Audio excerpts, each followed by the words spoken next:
ಈ ಕಥಾಮೃತ ಸಾರ ಗುರುಗಳ ಕರುಣದಿಂದ ಪನಿತು ಕೇಳುವೆ ಪರಮ ಭಗವದ್ಭಕ್ತರಿದನಾದರದಿ ಕೇಳುವುದು.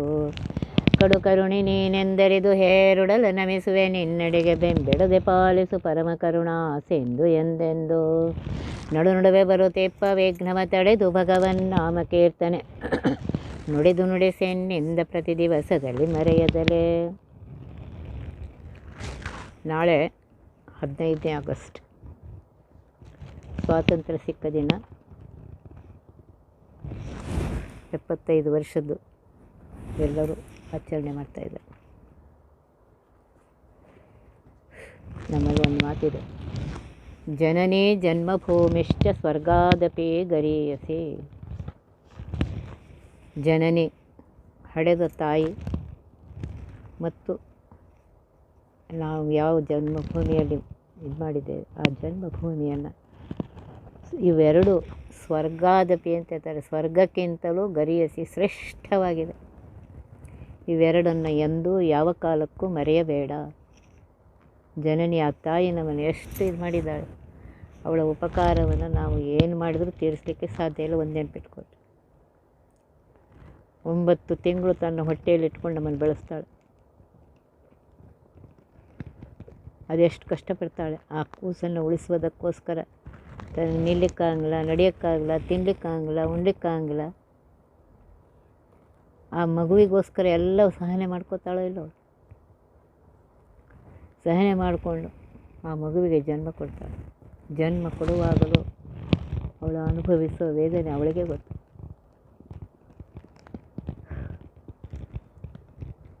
ಇಷ್ಟೆಲ್ಲ ವೇದನೆ ಅನುಭವಿಸಿದ್ರು ಆ ಕೂಸಿನ ಮಗುವಿನ ಮುಖ ನೋಡಿದಾಕ್ಷಣ ಎಲ್ಲವನ್ನು ಮರೆತು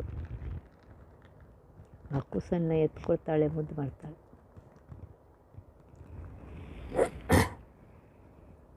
ಆ ತಾಯಿ ಆಮೇಲೆ ಆ ಮಗುವನ್ನು ಬೆಳೆಸಲಿಕ್ಕೂ ಎಷ್ಟು ಕಷ್ಟಪಡ್ತಾಳೆ. ತನಗೆ ಇಲ್ಲದೇ ಇರಲಿ ಆ ಮಗುವಿಗೋಸ್ಕರ ತನ್ನ ಎಲ್ಲ ಸಮಯವನ್ನು, ತನ್ನ ಶಕ್ತಿಯನ್ನು ಹಾಕಿ ಆ ಮಗುವನ್ನು ಬೆಳೆಸ್ತಾಳೆ. ಆದ್ದರಿಂದ ಆ ತಾಯಿಯನ್ನು ಎಂದು ಮರೀಲಿಕ್ಕೆ ಹೋಗಬೇಕು. ಅವಳು ಮಾಡಿದ ಉಪಕಾರವನ್ನು ಒಂದು ಜನ್ಮ ಅಲ್ಲ, ಎಷ್ಟು ಜನ್ಮದಲ್ಲೂ ತೀರಿಸಲಿಕ್ಕೆ ಸಾಧ್ಯ ಇಲ್ಲ.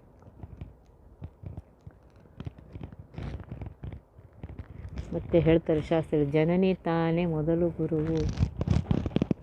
ಆ ತಾಯಿ ಮಕ್ಕಳಿಗೆ ಮೊದಲು ತಾನೇ ಗುರು ಆಗಿದೆ. ಇದನ್ನೆಲ್ಲರೂ ನೆನಪಿಟ್ಕೊಳ್ಬೇಕು. ಮಕ್ಕಳು ನೆನಪಿಟ್ಕೊಳ್ಬೇಕು, ತಾಯಿನೂ ನೆನಪಿಟ್ಕೊಳ್ಬೇಕು. ತಾಯಿ ಮಕ್ಕಳಿಗೆ ಮೊದಲು ಸಂಸ್ಕಾರ ಕೊಡುವವಳು, ಆ ಮಕ್ಕಳಿಗೆ ಬುದ್ಧಿ ಕಲಿಸೋಳು ತಾಯಿ. ಆದ್ದರಿಂದ ಏನಾರು ಮಾಡ್ಕೊಳ್ಳಿ ಬಿಡು, ಅಲ್ಲ ಆಟ ಆಡಲಿ ಬೇಡ ಅನ್ನೋದಿಲ್ಲ, ಇದು ಮಾಡಲಿ ಬೇಡ ಅನ್ನೋದಿಲ್ಲ. ಆದರೆ ಆ ಮಕ್ಕಳಿಗೆ ಸಂಸ್ಕಾರವನ್ನು ಕೊಡ್ರಿ. ಯಾಕೆ ಅಂದರೆ ಆ ಸಣ್ಣ ವಯಸ್ಸಿನಲ್ಲಿ ಏನು ಕಲ್ತಿರ್ತಾರೆ ಅದು ಜನ್ಮೇಪಿ ಎಂದೂ ಮರೆಯೋದಿಲ್ಲ. ಯಾವಾಗ ನಮ್ಮಮ್ಮ ಹಂಗೆ ಹೇಳ್ತಿಲ್ಲ, ನಮ್ಮಮ್ಮ ಹಿಂಗೆ ಹೇಳ್ತಿಲ್ಲ, ದೊಡ್ಡವರಾದ್ಮೇಲೆ ಅವ್ರು ನೆನಪಿಟ್ಕೊಂಡಿರ್ತಾರೆ. ಆದ್ದರಿಂದ ಅವಕ್ಕೆ ತಾಯಿಯಾದವಳು ಒಳ್ಳೆಯ ಸಂಸ್ಕಾರವನ್ನು ಕೊಡಿ.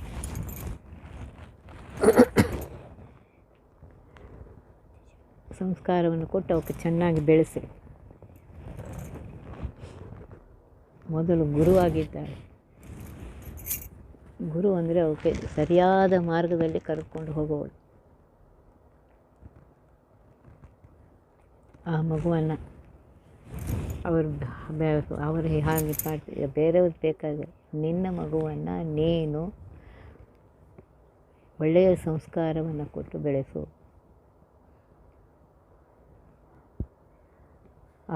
ಆ ವಯಸ್ಸಿನಲ್ಲಿ ಏನದು ಇದೆ ಸಂಸ್ಕಾರ, ಅದನ್ನು ಎಂದೂ ಮರೆಯೋದಿಲ್ಲ.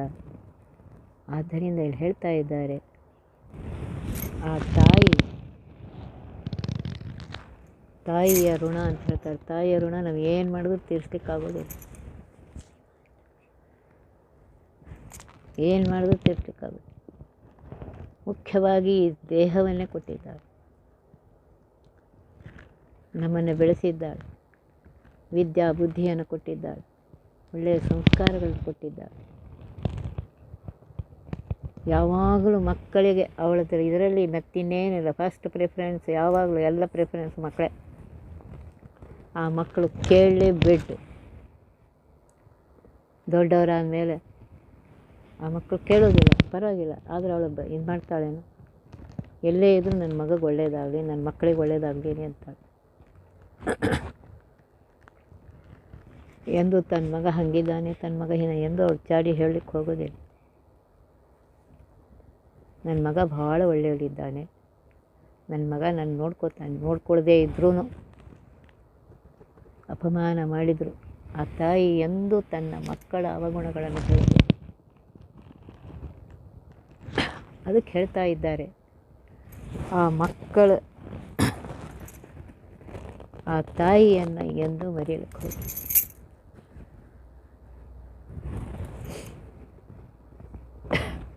ಆ ತಾಯಿಯ ಮಾಡಿದ ಉಪಕಾರವನ್ನು ಎಂದೂ ಮರೀಲಿಕ್ಕೆ ಹೋಗಿ.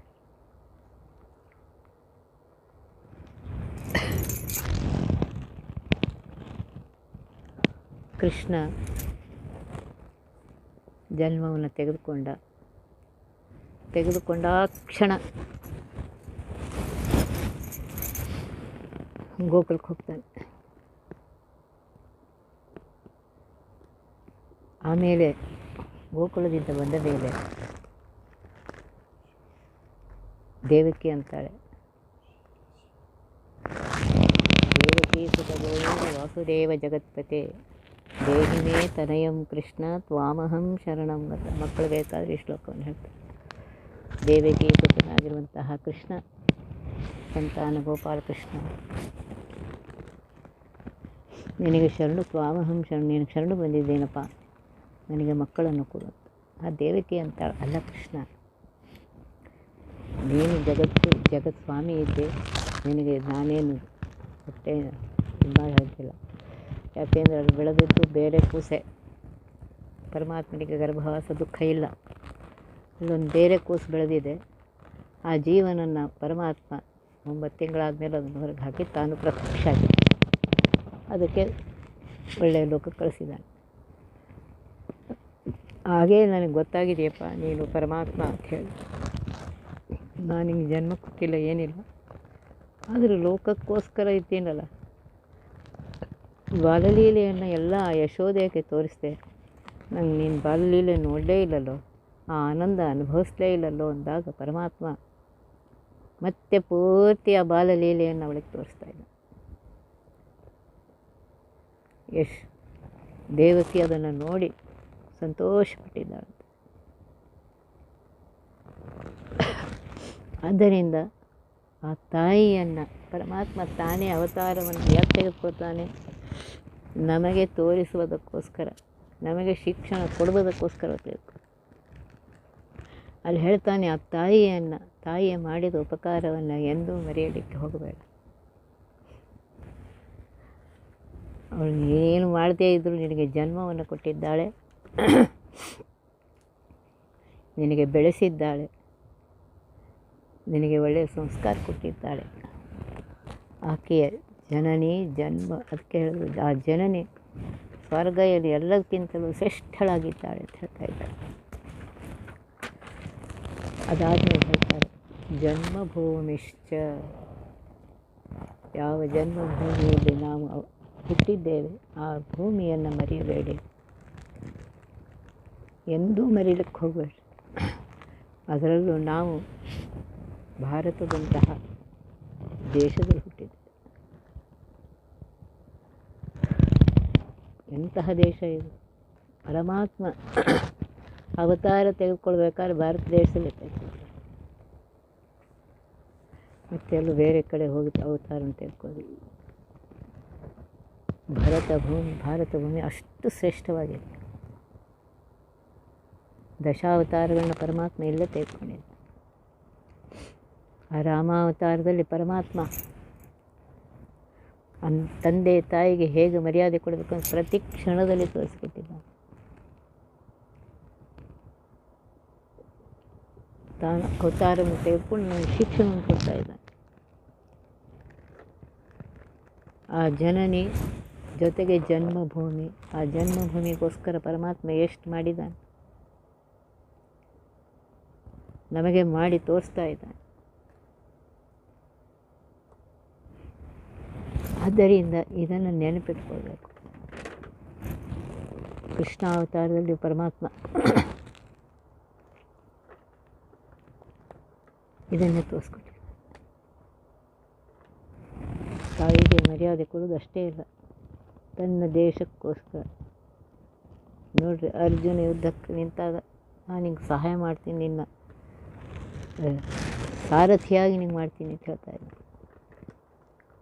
ದುಷ್ಟರಾಗಿರುವಂತಹ ಆ ದುರ್ಯೋಧನಾದಿಗಳು ಇದು ಮಾಡಿ, ದೇಶವನ್ನು ಇದು ಮಾಡಿ ಜನರನ್ನು ರಕ್ಷಣೆ ಮಾಡಬೇಕು ರಾಜನಾದವನು.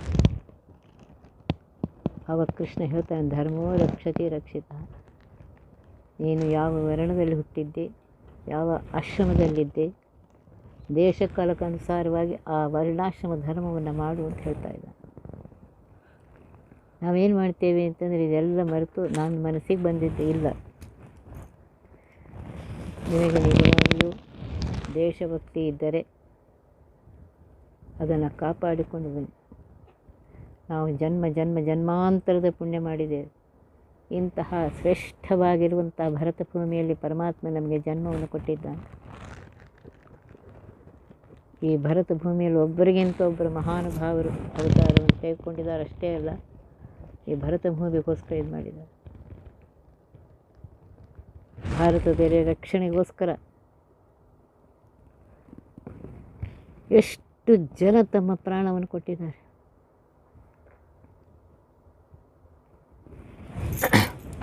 ಬ್ರಿಟಿಷರು ಬಂದು ಅವ್ರದ್ದು ಒಂದೇ ಇತ್ತು, ಇವ್ರದ್ದು ಸಂಸ್ಕಾರವೆಲ್ಲ ಮರೆತು ಬಿಡಬೇಕು. ಅದು ಇದ್ದರೆ ಇವರೇನು ಮಾಡ್ತಾರೆ, ಇದು ಮಾಡ್ತಾರೆ. ಅದಕ್ಕೆ ವೇದ ಗೀತ ಎಲ್ಲ ಇದು ಮಾಡಿದ್ರು. ಇವ್ರ ಸಂಸ್ಕಾರ ಮರೆತು ಬಿಡಬೇಕು, ತಮ್ಮದೆಲ್ಲ ಮರೆತು ಹೋಗ್ಬಿಡ್ಬೇಕು. ಕೇವಲ ದುಡ್ಡು ದುಡ್ಡು ದುಡ್ಡು ದುಡ್ಡು ದುಡ್ಡು ಅದೊಂದೇ ಹೇಳ್ಕೊಟ್ಟು ಹೋಗಿದ್ದಾರೆ. ದುಡ್ಡು ಗಳಿಸ್ಬೇಡ ಅಂತ ಹೇಳ್ತಾ ಇಲ್ಲ ಅವರು. ಅದಕ್ಕೆ ಮೊದಲೇ ಹೇಳಿದ್ದಾರೆ, ಇವರ ಇದೇನು ವೇದದ ಎಜುಕೇಷನ್ ಇದೆ, ವೈದಿಕ ಎಜುಕೇಷನ್, ಅದು ಕೊಡಬಾರ್ದು. ಮತ್ತು ಆ ಸಂಸ್ಕಾರ ಎಲ್ಲ ಬರುತ್ತೆ. ಅದಕ್ಕೆ ನಮ್ಮ ಈ ಎಜುಕೇಷನನ್ನೇ ಕೊಡೋಣ. ಅವರು ತಮ್ಮ ಭಾಷೆಯನ್ನು, ಇದು ಸುಸಂಸ್ಕೃತವಾಗಿರುವಂಥ ಭಾಷೆ, ಅದನ್ನು ಮರೆಸಿಬಿಡೋಣ. ನಮ್ಮ ಭಾಷೆಯನ್ನು ಕಲಿಸೋಣ. ಅವರು ನೀವು ಎಲ್ಲ ರೀತಿಯಿಂದಲೂ ಕಡಿಮೆ, ನಾವೇ ಶ್ರೇಷ್ಠ ಅಂತ ಅನ್ನುವಂತಹ ಆ ಮನಸ್ಸಿನ ವಿಕೃತಿಯನ್ನು ಹೊಡಿಸ್ಬಿಟ್ಟಿದ್ದಾರೆ. ಮನಸ್ಸಿನಿಂದ ನಾವು ಕಡಿಮೆ, ಅವರೇ ಶ್ರೇಷ್ಠ ಅನ್ನುವಂಥ ಭಾವನೆಯನ್ನು ಹೊಡಿಸ್ಬಿಟ್ರು. ನಾವು ಅದನ್ನೇ ತಿಳ್ಕೊಂಡು ಎಲ್ಲವನ್ನು ಮರೆತು ಅವರ ಅಧೀನ ಕೊಡ್ಕೊ. ಆಗ ಒಬ್ಬರಿಗಿಂತ ಒಬ್ಬರು ಮಹಾನುಭಾವರು ಬಂದು ಅಹಲ್ಯಾಬಾಯಿ ಅವಳ ಕರಿಂದ ಹಿಡಿದು ಅನೇಕ ಮಹಾನುಭಾವರಿಲ್ಲ. ಆ ಕಡೆ ಕರ್ನಾಟಕದ ಒನಕೆ ಒಬ್ಬರಲ್ಲ, ಎಲ್ಲ ಮಹಾನುಭಾವರು ಬಂದು ಈ ಕೆಟ್ಟ ಸಂಸ್ಕಾರವನ್ನು, ಕೆಟ್ಟ ಇದನ್ನು ಕೊಡುವಂತಹ ಇವರನ್ನೆಲ್ಲ ಇದು ಮಾಡಿ ನಮ್ಮ ಹಿಂದೂ ಸಂಸ್ಕೃತಿ ಏನಿದೆ, ನಮ್ಮ ಭಾರತ ಭೂಮಿ ಏನಿದೆ, ಇದೇ ಶ್ರೇಷ್ಠವಾಗಿದೆ. ಭರತ ಭೂಮಿಯಲ್ಲಿ ಅವತಾರ ಜನ್ಮ ಬೇಕು ಅಂಥೇಳಿ ಪುರಾಣದಲ್ಲಿ ಬೇಕಾ ಅಷ್ಟು ಕೇಳಿದೆ. ಪರಮಾತ್ಮನಿಗೆ ಪ್ರಾರ್ಥನೆ ಮಾಡ್ತಾರೆ, ಇದೇ ಭೂಮಿಯಲ್ಲಿ ನನಗೆ ಅವತ್ತು ಹುಟ್ಟಿಸು. ಭಾರತ ಭೂಮಿಯಲ್ಲಿ ಹುಟ್ಟಿದ್ದೇವೆ ಅಂತಂದರೆ ಎಷ್ಟೋ ಜನ್ಮದ ಪುಣ್ಯ. ಈ ಭಾರತ ಭೂಮಿಯ ಸಂಸ್ಕಾರವನ್ನು ಸರಿಯಾಗಿ ತಿಳಿದುಕೊಂಡು, ಸಂಸ್ಕೃತಿಯನ್ನು ಸರಿಯಾಗಿ ತಿಳಿದುಕೊಂಡು ಆ ರೀತಿಯಾಗಿ ನಡೆದರೆ ಪರಮಾತ್ಮನ ಅನುಗ್ರಹ ಗ್ಯಾರಂಟಿ ಆಗುತ್ತೆ. ನಾವೇನು ಮಾಡ್ತೀವಿ, ದುಡ್ಡಿನ ಹಿಂದೆ ಬಿದ್ದು ಇದನ್ನು ಮರೆತು ಬಿಡ್ತೇವೆ. ಮರೆತುಬಿಟ್ಟು ಜನನಿ ಜನ್ಮಭೂಮಿ ಎರಡನ್ನೂ ಮರೆತು, ಆ ತಾಯಿ ಅಷ್ಟು ಮಾಡಿದ್ದಾಳೆ, ಅವಳು ಮಾಡಿದ ಉಪಕಾರ ಎಲ್ಲವನ್ನು ಮರೆತು ದೊಡ್ಡವರಾದ ಮೇಲೆ ಆ ತಾಯಿಗೆ ಅಪಮಾನ ಮಾಡ್ತೇವೆ. ನೀ ಏನು ಮಾಡಿದೆ, ಹಾಗೆ ಹೀಗೆ ಅಂಥೇಳಿ. ಅವಳು ತನ್ನ ಯೋಗ್ಯತೆ, ಅವಳು ಒಂದು ನೆನಪಿಟ್ಕೊಳ್ರಿ, ತಾಯಿ ಎಂದು ಕಪಟತನ ಮಾಡುವುದಿಲ್ಲ, ತನ್ನ ಮಕ್ಕಳಲ್ಲಿ ಭೇದ ಮಾಡುವುದಿಲ್ಲ. ಎಲ್ಲ ಮಕ್ಕಳು ಅವಳಿಗಷ್ಟೆ. ಈಗ ಮಗ ಒಳ್ಳೆ ಮಗ ಇಲ್ಲ, ದೊಡ್ಡವನಾದಮೇಲೆ ಅವನು ಇದು ಮಾಡ್ತಾಯಿದ್ರು, ಅವಳು ಎಂದು ಅವನ ಬಗ್ಗೆ ಕೆಟ್ಟದನ್ನು ಬಯಸೋದಿಲ್ಲ. ಅವನಿಗೆ ಒಳ್ಳೆ ಬುದ್ಧಿ ಕೊಡಪ್ಪ, ಅವನಿಗೆ ಒಳ್ಳೇದು ಮಾಡು ಅಂತ ಪರಮಾತ್ಮನಿಗೆ ಪ್ರಾರ್ಥನೆ ಮಾಡ್ತಾಳೆ. ಹಾಗೆ ಅನಂತ ಜನ್ಮದ ಪುಣ್ಯದಿಂದ ಭಾರತ ದೇಶದಲ್ಲಿ ಹುಟ್ಟಿದ್ದೇವೆ. ಇಲ್ಲಿಯ ಸಂಸ್ಕಾರ, ಇಲ್ಲಿಯ ಇದು, ಪರಮಾತ್ಮ ದಶಾವತಾರಗಳನ್ನು ಇಲ್ಲೇ ತೆಗೆದುಕೊಂಡಿದ್ದ. ಇಲ್ಲೇ ತೆಗೆದುಕೊಂಡು ಈ ಭಾರತ ದೇಶದಲ್ಲಿ ಗಂಗಾದಿ ನದಿಗಳು ಹರಿತಾಯಿವೆ. ಹೇಳ್ತಾರೆ, ಸ್ನಾನ ಮಾಡುವಾಗ ಗಂಗಾ ಗಂಗೇತಿ ಯೋಬ್ರೂಯಾತ್ ಯೋಜನಾನಾಂ ಶತೈರಪಿ ಮುಚ್ಚತೆ ಸರ್ವಪಾಪೇಭ್ಯೋ ವಿಷ್ಣು ಲೋಕಂ ಸ್ವಗಚ್ಚತಿ. ಸ್ನಾನ ಮಾಡುವಾಗ ಗಂಗಾ ಎಲ್ಲೋ ಇದ್ದಾಳೆ, ನಾವೆಲ್ಲೋ ಇದ್ದೇವೆ, ಮುಂಬೈಯೊಳಗೆ ಇದ್ದೇವೆ, ವಿರಾರೊಳಗೆ ಇದ್ದೇವೆ, ಯಾವುದೋ ಬಚ್ಚಲ ಮನೆಯಲ್ಲಿ ಮಾಡ್ತಾಯಿದ್ದೇವೆ ಸ್ನಾನ. ಆಗ ಗಂಗಾ ಅಂತ ಕರೆದ್ರೆ ಸಾಕು, ಎಷ್ಟೋ ದೂರದಲ್ಲಿ, ಯೋಜನಾ ಸಾವಿರಾರು ಮೈಲು ದೂರದಲ್ಲಿದ್ದರೂ ಅಲ್ಲಿ ಬರ್ತಾಳಂತೆ. ಆ ನೀರಿನಲ್ಲಿ ಸನ್ನಿಧಾನ ಬರುತ್ತೆ ಅವಳು. ಅದರಿಂದ ನಮ್ಮ ಪಾಪಗಳು ಹೋಗುತ್ತೆ ಅಂತ ಹೇಳ್ತಾರೆ. ಅಂತಹ ಗಂಗಾದಿ ನದಿಗಳು ನಮ್ಮ ಭಾರತ ದೇಶದಲ್ಲಿದೆ. ಗಂಗಾ, ಯಮುನಾ, ಸರಸ್ವತಿ, ಗೋದಾವರಿ, ಒಂದಲ್ಲ ಎರಡಲ್ಲ ಎಷ್ಟು ನದಿಗಳಿವೆ. ನಮಗಿದು ಯಾವುದರ ಬಗ್ಗೆಯೂ ಲಕ್ಷ್ಯ ಇಲ್ಲ.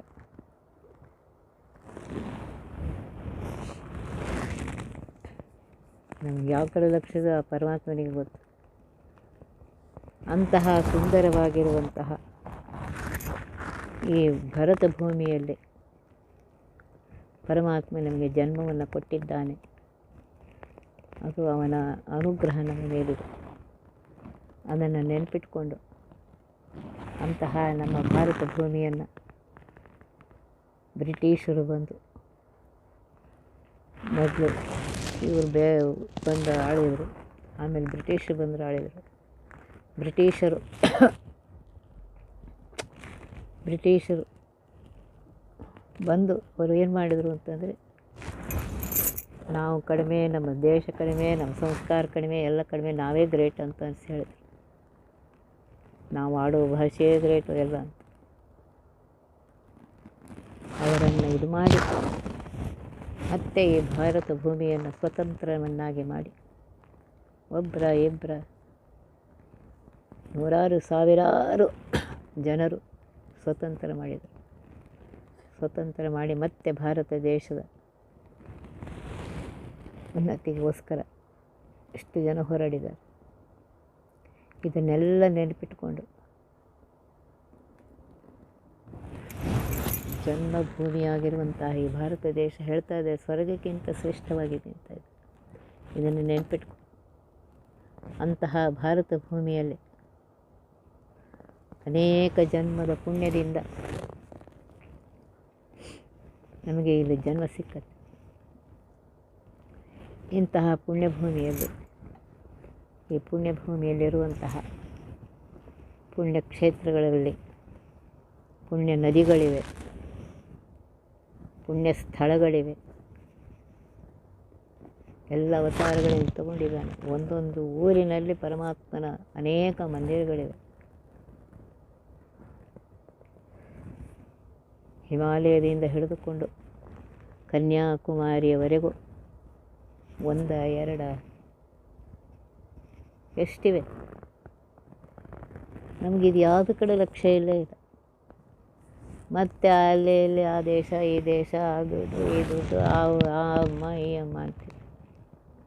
ಇವೆರಡು ಕಡೆಗೂ ಲಕ್ಷ್ಯ ಇದೆ. ಭಾರತ ದೇಶ ಅತಿ ಶ್ರೇಷ್ಠವಾಗಿರುವಂತಹ ದೇಶ. ಇಂತಹ ಭಾರತ ದೇಶದಲ್ಲಿ ಜನ್ಮ ಬರ್ತಿದ್ದೇವೆ.